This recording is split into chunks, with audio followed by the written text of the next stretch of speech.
Dans cette vidéo, je vais vous montrer comment enregistrer une réunion dans Zoom avec deux techniques, un avec l'enregistrement dans le cloud, puis l'autre enregistrement local.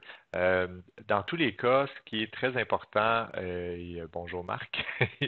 Alors, dans tous les cas, ce qui est super important, c'est évidemment d'aviser vos participants, vos étudiants que vous allez enregistrer la séance et surtout qu'est-ce que vous comptez faire avec la vidéo? Alors, de façon simple, si vous utilisez le cloud, vous allez recevoir un lien Zoom qui va être bon pour 60 jours. Vous pouvez retransmettre ce lien-là à vos participants et vos participants ne pourront pas télécharger la vidéo. Fait que déjà là, il y a quand même une pas pire sécurité. Ça permet aux élèves, aux participants qui n'ont pas assisté à la séance de pouvoir la revisiter rapidement suite à votre cours. Euh, Vous pouvez aussi signaler à vos étudiants qui ne sont pas à l'aise de ne pas activer leur caméra parce que s'ils interviennent pendant le cours et que leur caméra est activée, ben, on va les voir dans l'enregistrement. Alors, sachant ça, ben, il y a des étudiants qui vont peut-être préférer ne pas être affichés dans aucune situation, donc ils vont garder leur caméra désactivée. Et ça peut même aller dans certains cas avec des étudiants qui ne sont pas à l'aise à ce qu'on voit leur nom ou leur vrai nom.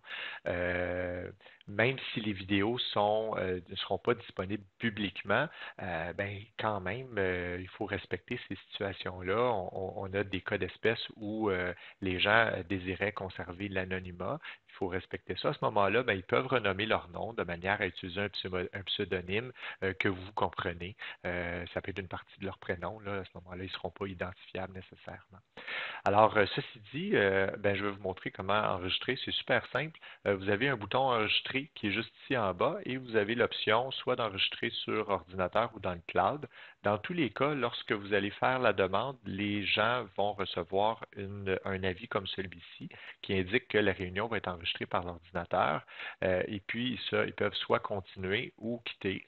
Ce qu'on veut, évidemment, c'est que ce ne soit pas un catch-22, comme disent les Anglais, qu'ils puissent continuer à suivre leur formation. Donc, c'est pour ça qu'on leur avise qu'ils peuvent désactiver leur caméra, évidemment, puis aussi, à la limite, comme je vous ai dit plus tôt, de changer leur nom, bien entendu. Euh, une fois que vous allez avoir lancé l'enregistrement dans le cloud, je vais juste le démarrer, ben, vous allez avoir un avis dans le coin supérieur gauche de Zoom, comme de quoi l'enregistrement est en cours. Vous pouvez le mettre sur pause ou vous pouvez l'arrêter en tout temps, il n'y a pas de problème. Si vous l'arrêtez, ben, ça va être un enregistrement en bloc qui va vous être envoyé par la suite. Alors, vous devez savoir que les enregistrements dans Zoom vont vous être rendus disponibles de deux manières. Vous allez recevoir un courriel tel que celui qui est affiché juste ici.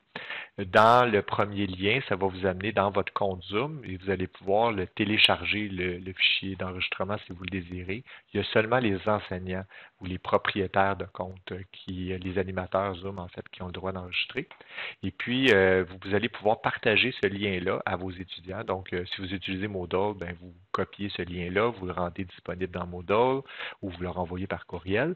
Et c'est obligatoire, les sessions ont un mot de passe d'accès qui est situé juste à côté. Donc, il faut faire attention à ce que les élèves, erreurs fréquentes, ne prennent pas la parenthèse. Fait que souvent, moi, je retire la parenthèse, là, j'arrange ça un petit peu de manière à ce que les élèves puissent accéder plus facilement à la séance. Et je répète, dans le cloud, les séances sont disponibles pendant 60 jours.